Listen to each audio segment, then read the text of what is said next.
Hi Psych2Goers. Have you become really interested in self-help and self-improvement lately?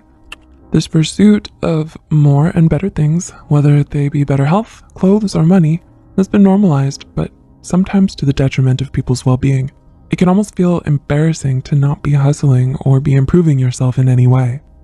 In the end, this mindset and self-improvement culture can make you feel disempowered, like you should be someone else. So here are 5 time-wasting self-improvement habits that are harmful to you. Number 1, extremely high and unrealistic expectations. What are some goals that you have set for yourself? Having goals can be very helpful since it can help give you something to work towards and place your energy into. However, when you're trying to elevate yourself, you may end up comparing yourself to people you idolize and whose lives may seem so much more beautiful and better than yours.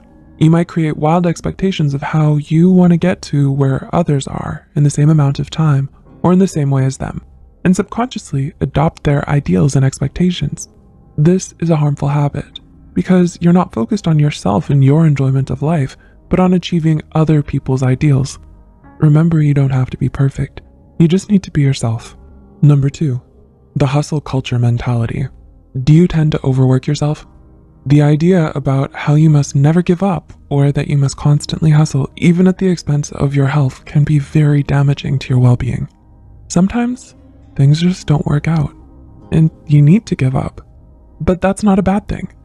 It can be heartbreaking and tough, but it may be necessary, especially if it's draining and taking a toll on your body and mind. As much as there are people who have to support themselves and others by working long hours, constantly hustling without taking any breaks for yourself to get your bearings may only lead to devastating burnout. Number 3, putting aesthetics over health. How often do you use social media?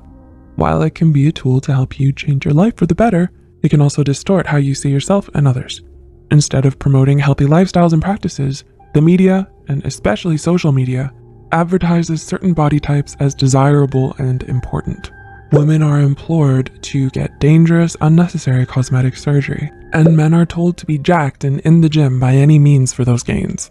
But our bodies are not trends that we should be ashamed of and indoctrinated into plucking, plumping, and injecting for social media likes and strangers' validation. Your desire for your self-improvement may end up overshadowed by insecurities about your body, and that's a hard mindset to come out of. Number 4, information without application. How many self-help books and guides do you have stacked up in your room? Like many others, you may tell yourself that you'll start applying the information once you finish reading all of it. But there are so many books and new ones that will keep coming out.